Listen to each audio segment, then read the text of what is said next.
قالوا ما أنتم إلا بشر مثلنا وما أنزل الرحمن من شيء إن أنتم إلا تكذبون قالوا ربنا يعلم إنا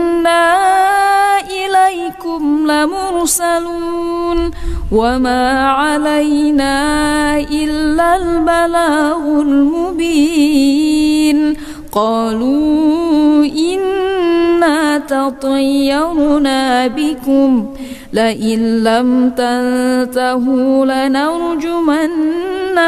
وليمسنكم